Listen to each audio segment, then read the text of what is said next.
শুভেচ্ছা শিক্ষার্থীবৃন্দ। আজকে আমরা উদ্ভিদ কোষের অত্যন্ত গুরুত্বপূর্ণ একটি অঙ্গাঙ্গ প্লাস্টিড সম্পর্কে জানব। প্লাস্টিড হচ্ছে 1886 সালে বিজ্ঞানী আর্নেস্ট হেকেল আবিষ্কার করেন। প্লাস্টিডের মূলত তিনটি কাজ আছে। কাজ তিনটির প্রধানটি হচ্ছে খাদ্য প্রস্তুত করা, খাদ্য সঞ্চয় করা, এই প্রস্তুতকৃত খাদ্যটা সঞ্চয় করবে, খাদ্য সঞ্চয় করা এবং সূর্যালোকের যেই এটা আছে, সূর্যালোকের মাধ্যমে আসলে প্লাস্টিড হলো ক্লোরোফিলের মাধ্যমে খাদ্য উৎপাদন এবং প্রস্তুতি এই পর্বটি সারে। এবং সাধারণত যে সকল প্লাস্টিড বর্ণময় হয়ে থাকে, উদ্ভিদের বর্ণময় ও আকর্ষণীয় করে তোলার জন্য পরাগণের ক্ষেত্রে এটি সাহায্য করে থাকে, অর্থাৎ পরাগায়নে সাহায্য করাও এটির একটি কাজ।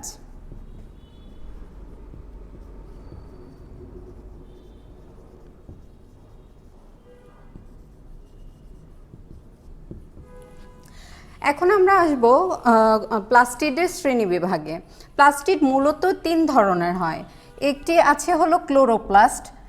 সাধারণত ক্লোরোপ্লাস্টের রং হয় সবুজ কালার, এজন্য আমি এটা সবুজ কালার দিয়ে লিখেছি, সবাই লক্ষ্য করবেন।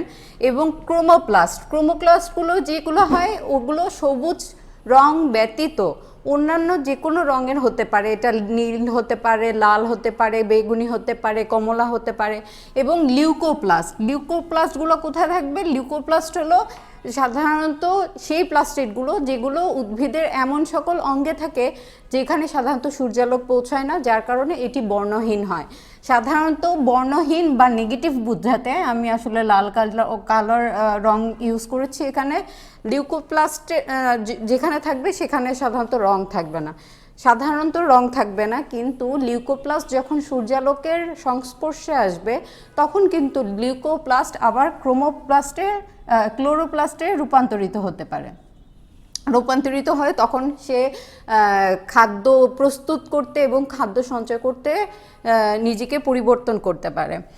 এখন আমরা যখন ক্লোরোপ্লাস্ট সম্পর্কে জানব, তখন ক্লোরোপ্লাস্টের প্রথম কথাটাই আমি ক্লোরোপ্লাস্ট সম্পর্কে চিন্তা করব, ক্লোরোপ্লাস্ট এটা হবে হলো সবুজ রং, সবুজ। এখন এই সবুজ রংটি এটা সাধারণত পাতা, কচি কাণ্ড বা এই ধরনের সবুজ অংশ, উদ্ভিদের সবুজ অংশ যেগুলো আছে সেগুলোতে সাধারণত এই ক্লোরোপ্লাস্টকে পাওয়া যায়। এবং এই প্লাস্টিডের এখানে দেখেন, আমি ক্লোরোপ্লাস্টের একটি প্লাস্টিড কণার খণ্ডিত অংশ যদি আমরা দেখি, তখন দেখব যে এই প্লাস্টিডের ভেতরে থাকা গ্রানা, এই গ্রানাগুলি আছে এই গ্রানাগুলি অবস্থিত যে সূর্যালোকে আবদ্ধ করে রাসায়নিক শক্তিতে রূপান্তরিত করার একটা প্রক্রিয়া এটা সাধন করে। আর এই সৌরশক্তি স্ট্রোমাতে, এই যে কোষের যে স্ট্রোমাগুলো থাকে, এই স্ট্রোমাতে উৎসেচক এবং বায়ু থেকে গৃহীত যে কার্বন ডাইঅক্সাইড, আমরা জানি যে পাতার মাধ্যমে উদ্ভিদ কার্বন ডাইঅক্সাইড গ্রহণ করে থাকে, সেই কার্বন ডাইঅক্সাইড এবং ওই সূর্যালোক দিয়ে হলো ভেতরকার পানি ব্যবহার করে সরল শর্করা তৈরি করে। এটি তৈরি করে হলো সরল শর্করা। কোনো যৌগিক শর্করা বা কমপ্লেক্স শর্করা বলতে আমরা বুঝি গ্লুকোজ, যেটা সেই কমপ্লেক্স গ্লুকোজগুলো কিন্তু তৈরি হয় না। সাধারণত উদ্ভিদের এই প্লাস্টিড কণার ভেতরে তৈরি হয় সরল শর্করা। এখন এই যে আমরা ক্লোরোপ্লাস্ট সম্পর্কে জানলাম, কিছু ক্লোরোপ্লাস্টে এই যে সবুজ ক্লোরোফিল যেটার কথা বললাম, এই ক্লোরোফিল বাদে আরেক ধরনের রঞ্জক পদার্থ থাকে। এই রঞ্জক পদার্থটির নাম হচ্ছে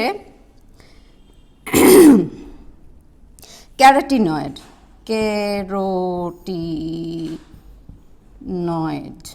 রাইট। এটি হচ্ছে ক্যারোটিনয়েড।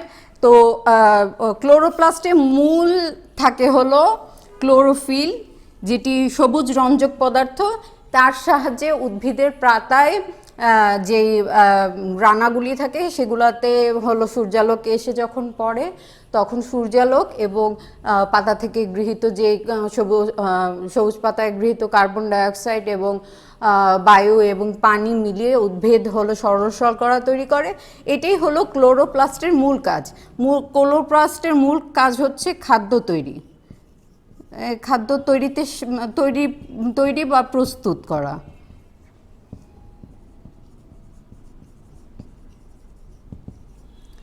এখন আমরা যদি পরের যেই ধরনের ক্লোরোপ্লাস্ট মানে প্লাস্টিক থাকে সেই প্লাস্টিকে যাই, সেটা হবে হলো ক্রোমোপ্লাস্ট। ক্রোমোপ্লাস্ট কীরকম? ক্রোমোপ্লাস্টগুলি হচ্ছে যেগুলি হলো রঙিন ধরনের থাকে। এগুলো সাধারণত রঙিন কিন্তু সবুজ নয়। সবুজ না হওয়ার কারণে এই ধরনের প্লাস্টিদে সাধারণত আমরা কি কি ধরনের কালার দেখি? যদি ক্রোমোপ্লাস্টের কথা আমি বলি, ক্রোমোপ্লাস্ট হবে হলো বিভিন্ন ধরনের কালারের হতে পারে। হলুদ হতে পারে, তারপরে হলো কমলা হতে পারে, এরপরে হলো লাল হতে পারে, এছাড়া নীল হতে পারে। এগুলো সবই হলো রঞ্জক পদার্থ, সবগুলোই হচ্ছে রঞ্জক পদার্থ। তাহলে আমরা কি পেলাম? আমরা পেলাম উদ্ভিদে থাকে মোট 3 ধরনের প্লাস্টিড। সেটার ভেতরে প্রথম ধরনে থাকে হলো ক্লোরোপ্লাস্ট, যেগুলো সবুজ ধরনের থাকে এবং মাঝে মাঝে এগুলোতে ক্যারোটিনয়েড নামক রঞ্জক পদার্থও দেখা যায়, কিন্তু এগুলো মূলত সবুজ হয়ে থাকে। পরটি আমরা যেটা পেয়েছি সেটি হলো ক্রোমোপ্লাস্ট বা রঙিন অন্যান্য সবুজ কালার, সবুজ রং ব্যতীত অন্যান্য যে কোনো রঙের হতে পারে। এটা হলুদ হতে পারে, কমলা হতে পারে, লাল হতে পারে, নীল হতে পারে। এই রঞ্জক পদার্থ দিয়ে গঠিত যেই প্লাস্টিডগুলো আছে সেগুলোকে আমরা বলবো ক্রোমো। ক্রোমো শব্দের অর্থ হলো রঙিন। এখন আমরা দেখি হলুদ যে রঞ্জক পদার্থ থাকে, হলুদ রঞ্জক পদার্থ থাকলে সেটিকে আমরা বলবো হলো সেখানে সাধারণত জ্যান্থোফিল নামক রঞ্জক পদার্থ থাকে। জ্যান্থোফিল। আর যদি কমলা ধরনের থাকে তাহলে সেটাতে সাধারণত ক্যারোটিন ধরনের রঞ্জক পদার্থ থাকে। এবং যদি আমরা বলি যে লাল ধরনের কোনো ক্রোমোপ্লাস্ট আছে, সেটাতে সাধারণত ফাইকোএরিথ্রিন বানানটা লক্ষ্য করবেন, ফাইকোএরিথ্রিন ধরনের রঞ্জক পদার্থ থাকলে সেটাকে আমরা লাল ধরনের ক্রোমোপ্লাস্ট বলবো। এবং নীল ধরনের ক্রোমোপ্লাস্টে সাধারণত ফাইকোসায়ানিন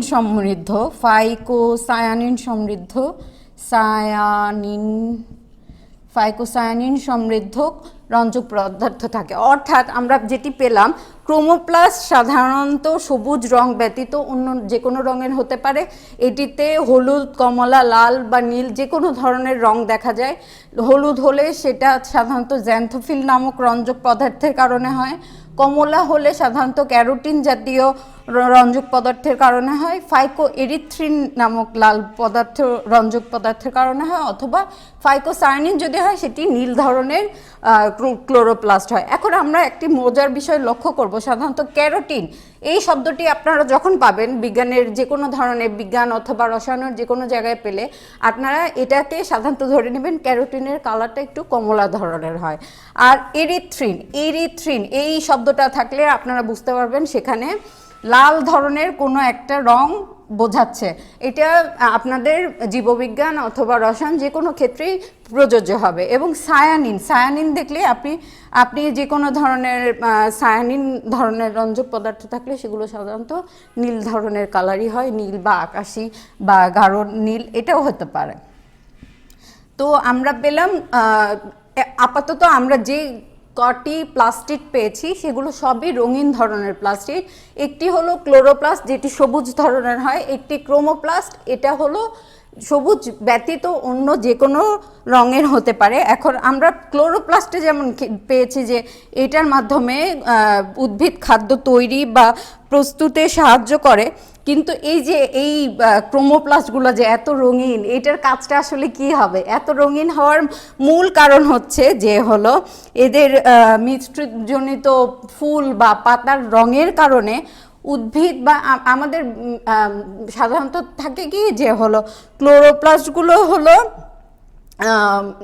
হলো খাদ্য সংচয় বা খাদ্য সংশ্লেষণে সাহায্য করা, কিন্তু এরা আবার পরাগায়নেও কিন্তু সাহায্য করে। যেহেতু এদের খুব সুন্দর একটা কালার রয়েছে, একটা সুন্দর রঙিন একটা রং রয়েছে, এটাতে আকৃষ্ট হয়ে পশু বা যে কোনো ধরনের পোকা বা মাকড় এরকম যে রঙগুলো দেখে আকৃষ্ট হয়ে ফুলের কাছে আসে, পরাগায়নে সাহায্য করে। যার কারণে ক্রোমোপ্লাস্টের অন্যতম কাজ হচ্ছে পরাগায়নে সাহায্য করা।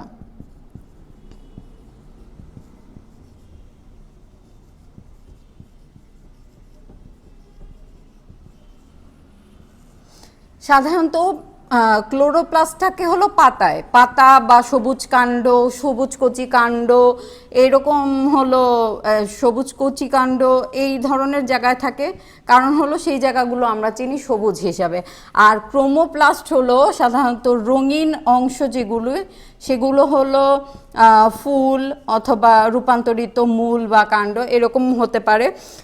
যেমন আমরা একটা উদাহরণ হিসেবে বলতে পারি, গাজর তো আমরা সবাই চিনি, গাজরে প্রচুর পরিমাণ ক্যারোটিন পাওয়া যায়, এটি আমাদেরকে প্রচুর পরিমাণ ভিটামিন এ দেয়, যার কারণে আমরা কিন্তু এই গাজরের যে এটা কিন্তু গাজরের মূলটা মূলত আমরা খাই, ওইটা কমলা কালার হওয়ার একমাত্র কারণ হচ্ছে এখানে ক্রোমোপ্লাস্ট, এই যে ক্যারোটিন নামক ক্রোমোপ্লাস্ট যেটা আছে সেটা হলো গাজরে আছে। গাজরের রংটা খুব সুন্দর কমলা না? সেই কারণটা হচ্ছে ক্যারোটিন নামক রঞ্জক পদার্থ এটাতে উপস্থিত থাকে, এবং সাধারণত এই ক্যারোটিন নামক রঞ্জক পদার্থ খাদ্য সংশ্লেষণ শেষে যে হলো খাদ্যগুলো সঞ্চয় করা হয়। গাজরের আমরা কোন পার্টটা খেয়ে থাকি? যেটা হলো মূলের যে অংশটা থাকে, মূলত এই মূলের অংশটাই তো আমরা খাই। এই যে এই অংশতে হলো কমলা রংটা থাকে, এইটা হলো আমাদের এই খাদ্য সঞ্চয়ের ফলে এটা কিন্তু ফুলে এরকম হয়ে যায়। তো আমরা পরবর্তীতে আমরা যেই প্লাস্টিকটার কথা বলবো সেটা হলো লিউকোপ্লাস্ট। লিউকো শব্দের অর্থই হচ্ছে ব্যতীত মাইনাস। লিউকো শব্দের অর্থই হচ্ছে ব্যতীত বা মাইনাস, যার কারণে প্লাস নেই যাতে, অথবা প্লাস্টিড নেই যাতে, সেটাই হলো রং নেই যাতে, সেই ধরনের প্লাস্টিড হলো লিউকোপ্লাস্ট। কারণ হচ্ছে এই ধরনের প্লাস্টিডে কোনো ধরনের রঞ্জক পদার্থ বা রং আমরা যেটা প্রথম দুটোতে দেখেছি ক্লোরোপ্লাস্ট বা ক্রোমোপ্লাস্টের ক্ষেত্রে, কিন্তু লিউকোপ্লাস্টে কিন্তু এটা দেখা যায় না। লিউকোপ্লাস্ট সাধারণত কোনো রঞ্জক পদার্থ ব্যতীত রঞ্জক পদার্থ থাকে না।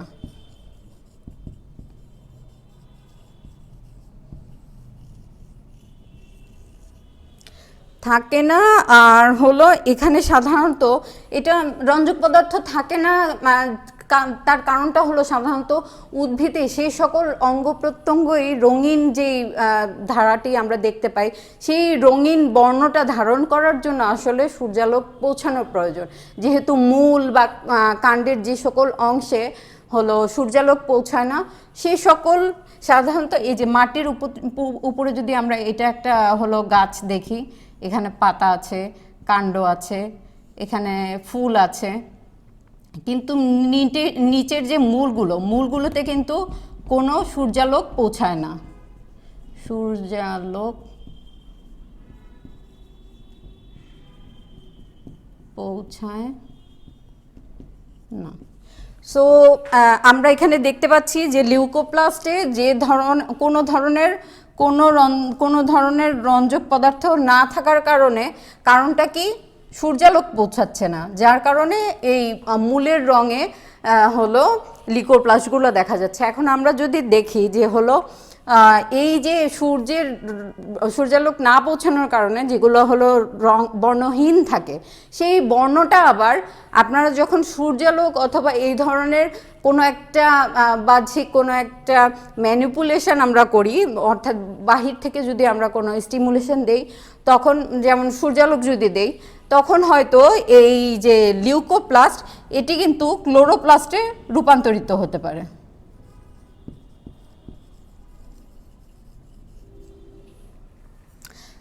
তো আমি যদি আজকের যে আমরা প্লাস্টিডের বিভিন্ন ধরনের প্রকারভেদ এবং সেগুলোর আসলে কোনটা কি ধরনের রঙের হয়, তাদের কাজ কীরকম, এই জিনিসগুলোর যদি আমরা সামারি করি, আমরা যদি প্রথমে বুঝতে চাই যে হলো প্লাস্টিড কয় ধরনের হয়, মোট এটা প্রধানত 3 ধরনের হয়। 3 ধরনের ক্ষেত্রে ক্লোরোপ্লাস্টে ক্লোরোফিল এবং ক্যারোটিনয়েড নামক রঞ্জক পদার্থ থাকে। মূলত ক্লোরোফিল থাকে এবং ক্যারোটিনয়েড জাতীয় রঞ্জক পদার্থ থাকে। এটা ছাড়া ক্লোরোফিলের মূল কাজ হচ্ছে খাদ্য উৎপাদন ও সঞ্চয়ে সাহায্য করা, এবং ক্রোমোপ্লাস্ট যেটা আছে ওটা সাধারণত সবুজ বাদে অন্য যে কোনো রং, যেমন হলুদ, কমলা, লাল অথবা নীল যে কোনো ধরনের রং ফুলে যেগুলো উপস্থিত থাকে সেগুলো সাধারণত আমরা ক্রোমোপ্লাস্ট হিসাবে দেখি। ক্রোমোপ্লাস্টের মূল কাজ হচ্ছে খাদ্য পরাগায়নে সাহায্য করা। পরাগায়নে সাহায্য করার সাথে সাথে এটি অনেক সময় খাদ্য সঞ্চয়েও সাহায্য করে, যেমন আমরা গাজরের মধ্যে আমরা ক্রোমোপ্লাস্ট পেয়ে থাকি, এবং মূলে, উদ্ভিদের মূলে বা যে কোনো বর্ণহীন অংশে যখন আমরা দেখি যে একটা উদ্ভিদ একটু ফ্যাকাশে বা যেগুলো জায়গা সাদা রয়ে গিয়েছে, সেই জায়গাগুলোতে বর্ণহীন লিউকোপ্লাস্ট থাকে। লিউকোপ্লাস্ট অনেক সময় ক্লোরোপ্লাস্টে রূপান্তরিত হয়ে উদ্ভিদে খাদ্য সঞ্চয় বা অন্যান্য কাজে সাহায্য করে। এটাই ছিল আমাদের আজকের মূলত ক্লাস। সবাই ভালো থাকবেন।